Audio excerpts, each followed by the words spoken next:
Nancy Gupta. इस lecture में हम पढ़ रहे हैं economics chapter number 1 that is development. पिछले लेक्चर में हमने ये चैप्टर शुरू किया था। We have discussed what is development, we have discussed कि it is a mix of goals. फिर हमने देखा कि कैसे ये एक के लिए डिस्ट्रक्टिव और वही डेवलपमेंट दूसरे के लिए प्रोडक्टिव हो सकता है। आज थोड़ा सा आगे बढ़ेंगे क्योंकि कल हम अगर आप फोकस करें तो बात कर रहे थे इंडिविजुअल डेवलपमेंट पे, यानी कि मेरे डेवलपमेंट पे, आपके डेवलपमेंट पे या किसी एक बंदे के डेवलपमेंट पे, जिसपे मैंने आपसे कहा था कि घर जाके अपने एनसीईआरटी का एक चार्ट बना हुआ है उसको सॉल्व कर देखिएगा, so that you may be able to understand कि what is development all about. फिर उसको हम कल सॉल्व भी करेंगे। तो आज हम सॉल्व करेंगे। Today is the time to solve all those particular table here. बाकी जिन बच्चों ने किया है कमेंट जरूर करना कि आपके अपने आंसर्स क्या रहे थे, ठीक है। ओके, लेट अस स्टार्ट की लैंडलेस रूरल लेबरर अगर है, इसका एक एग्जांपल हमने डिस्कस भी किया था कि कोई अगर लैंडलेस लेबर है और रूरल बैकग्राउंड से बिलोंग करता है तो उसके लिए डेवलपमेंट क्या होगा। आपकी बुक में साफ तौर पे इसका आंसर लिखा हुआ है बच्चों कि उसके लिए डेवलपमेंट क्या होगा कि उसकी वेजेस बेहतर हो जाए, ठीक है, या उसका जो टैक्स है वो रेमिट हो जाए, या उसकी वेजेस बेसिकली, क्योंकि लेबर है, काम करने का पैसा मिलता है। तो अगर सैलरी बढ़ गई, दिन का पैसा बढ़ गया, वेज बढ़ गया, तो उसके लिए वही डेवलपमेंट है। अब ऐसे देखो, प्रॉस्परस फैमिली इन पंजाब, ये दिया हुआ था कि पंजाब में एक बहुत रिच प्रॉस्परस सी फैमिली है, उसके लिए डेवलपमेंट क्या होगा। उसके लिए डेवलपमेंट होगा, देखो पंजाब एक ऐसा रीजन है जहां पे एग्रीकल्चर बहुत ज्यादा होता है शुरू से, लोग वहां पे रिच भी एग्रीकल्चर के ग्राउंड्स पे ही माने जाते हैं। तो वहां के लोगों के लिए क्या डेवलपमेंट होगा कि अगर गवर्नमेंट उनको बहुत बढ़िया प्राइस देने लगे उनके क्रॉप के, वही उनके लिए डेवलपमेंट है। क्योंकि वो लोग क्या करते हैं, वो लोग लेटेस्ट टेक्नोलॉजी का इस्तेमाल करते हैं। तो गवर्नमेंट की तरफ से अगर क्रॉप में उनके लिए कोई नया लॉन्च आ जाए तो वो उनके लिए डेवलपमेंट है। फार्मर के लिए बताओ, एक ऐसा फार्मर जो डिपेंड करता है नेचर पर, उसके लिए क्या डेवलपमेंट होगा। अगर आप उसको एक ट्यूबवेल दे दो, भाई मॉनसून रेन पर वो बंदा, वो जो लेबर है वो मॉनसून रेन पर डिपेंडेंट है, ठीक है। अब बारिश नहीं हुई तो उसका क्रॉप खराब हो जाएगा। तो अगर आप उसको एक ट्यूबवेल दे दो जिससे कि वो अपने सिंचाई कर सके अपने लैंड का, तो क्या वो उसके लिए डेवलपमेंट नहीं है ओनिंग अ ट्यूबवेल? डेफिनेटली है। जनरेटर दे दो तो क्यों हैविंग अ जनरेटर ट्यूबवेल को चलाने के लिए उसका डेवलपमेंट नहीं है? डेफिनेटली है। सो ये उसके लिए डेवलपमेंट होगा। नेक्स्ट, रूरल वुमेन, एक वुमेन है जो रूरल बैकग्राउंड से बिलोंग करती है, उसके लिए डेवलपमेंट क्या होगा? उसके लिए डेवलपमेंट होगा गेटिंग एजुकेशन। आप सोचकर देखिए, एक वुमेन जो बहुत रूरल बैकग्राउंड से आती है, वहां पे क्या होता है कि वुमेन को ना एजुकेशन नहीं, पढ़ाया लिखाया नहीं जाता, तो उसके लिए क्या होगा? उसके लिए यही डेवलपमेंट है, having a good education. Fine. Urban unemployed, एक आदमी है जो अर्बन यानी कि सिटीज में रहता है, उसके बाद भी उसके पास एम्प्लॉयमेंट नहीं है, तो उसके लिए डेवलपमेंट क्या है? क्लास 10, उसके लिए डेवलपमेंट है getting a job, getting a good job opportunity. Next, rich girl, urban area में रहती है, रिच है, अब क्या डेवलपमेंट होगा? देखो, ये वुमेन रूरल में रहती थी, ये वुमेन गांव में रहती है, ये शहर में रहती है, बताओ फर्क। गांव वाली वुमेन को एजुकेशन नहीं मिल रही होगी, शहर वाली वुमेन को इक्वालिटी नहीं मिल रही होगी। एजुकेशन तो मिल रही होगी क्योंकि वो एक ऐसी जगह पर रहती है जहां एजुकेशन मिलना पॉसिबल है, सबको मिल रही होगी, लेकिन इक्वालिटी नहीं मिल रही होगी। जिस तरीके से हो सकता है उसके भाई को ट्रीट किया जाता है, उसको ट्रीट नहीं किया जाता, वो जेंडर इनइक्वालिटी को फेस कर रही हो। तो जेंडर इनइक्वालिटी से अगर उसे मुक्ति मिल जाए तो वो ही उसके लिए डेवलपमेंट है।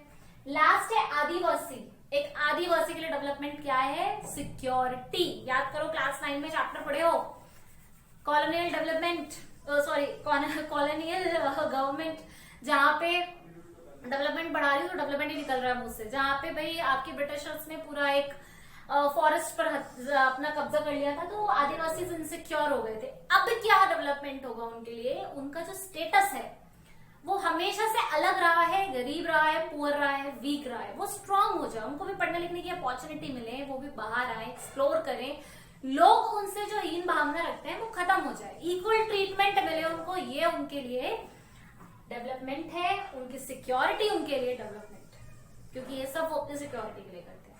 I hope this is clear. This NCERT का ये टेबल था, ये क्लियर हो गया होगा।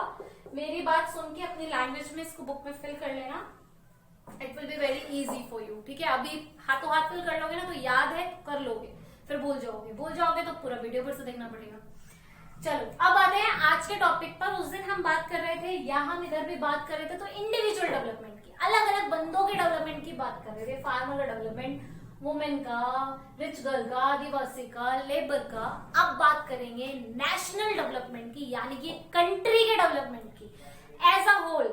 आप लोगों ने कई बार सुना होगा ये कंट्री डेवलप है, ये कंट्री अंडर डेवलप है, ये कंट्री डेवलपिंग है। भारत के बारे में क्या सुना है? डेवलपिंग कंट्री है, अंडर डेवलप नहीं है, ना ही डेवलप्ड है, डेवलपिंग है। अमेरिका क्या है? डेवलप्ड कंट्री है। तो आप कैसे डिसाइड करते हो कि ये कंट्री डेवलप्ड है, ये कंट्री अंडर डेवलप्ड है, या ये कंट्री डेवलपिंग है? How you decide? कभी सोचा है? On the basis of their average income, या उसको कहते हैं हम पर कैपिटा इनकम। क्लास 10, हर कंट्री अपना देश का एक इनकम निकालती है हर साल, ठीक है, जिसको हम कहते हैं एवरेज इनकम, या जिसका दूसरा नाम है पर कैपिटा इनकम, ठीक है, कंट्री की पर कैपिटा इनकम। तो वहां पर ही कंट्री डिसाइड होता है। एवरेज इनकम का मतलब है, मतलब जितनी पॉपुलेशन आपके देश में रहती है उसका एक आम आदमी कितना कमाता है, वो कितना सक्सेसफुल है, इससे डिसाइड होती है कि कंट्री कितनी प्रॉस्परस है, ठीक है। कंट्री का डेवलप होना मतलब उसके लोगों का डेवलप होना। अगर लोग डेवलप है तो कंट्री डेवलप है। तो इसलिए हम यहाँ पे लोगों का कैलकुलेशन करते हैं। इस पे न्यूमेरिकल भी आते हैं। देखो न्यूमेरिकल हम करेंगे, अभी पहले बेसिक समझ लो। एवरेज इनकम किसी भी कंट्री का निकालने का फॉर्मूला है टोटल इनकम, यानी कि कुल इनकम उस कंट्री में कितनी आ रही है लोगों की, प्लस टोटल पॉपुलेशन से डिवाइड कर दोगे। मैथमेटिक्स है सिंपल, तो आपको पर कैपिटा इनकम मिल जाएगा।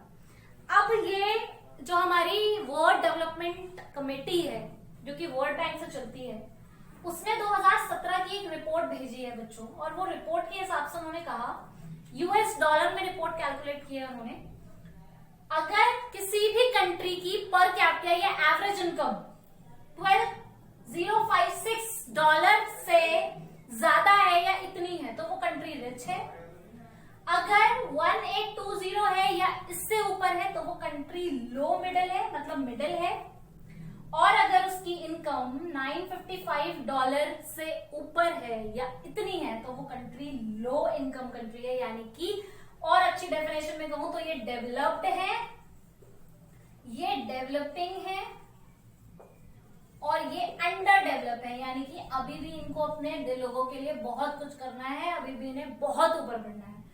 ये उनकी रिपोर्ट आई थी बच्चों। और अब कुछ पढ़ेंगे एनसीईआरटी का जनरल मुद्दा, जैसे कि उन्होंने कहा कि नेशनल डेवलपमेंट को लेके लोगों के अलग अलग विचार हैं, और एक दूसरे के विचार ना कॉन्फ्लिक्ट करते हैं। मतलब एक आदमी कहता है नहीं नेशनल डेवलपमेंट ये होता है, दूसरा कहता है ये होता है, तीसरा कहता है नहीं ये होता है, तो कॉन्फ्लिक्टिंग है, ठीक, और अलग है। अब अंडर डेवलप क्या होता है, डेवलप क्या होता है, डेवलपिंग क्या होता है, मैंने आपको बता दिया। ये डिसाइड करने के लिए हमें एक एट्रीब्यूट चाहिए, वो एट्रीब्यूट हमने चुना इनकम, एट्रीब्यूट चुना हमने इनकम, यानी कि मुद्दा चुना इनकम के बेसिस पे डिसाइड करेंगे। तो अब आप मुझे ये सोचो, हमने इनकम पढ़ लिया, हमने देख लिया डेवलप क्या है, अंडर डेवलप क्या है, डेवलपिंग क्या है, ठीक है। तो भारत जो है वो डेवलपिंग में आता है बच्चों। अब मुद्दा ये है कॉन्फ्लिक्टिंग नोशन कैसे रहे, लड़ाई की क्या बात है, ये तो बहुत सीधी सीधी बात है।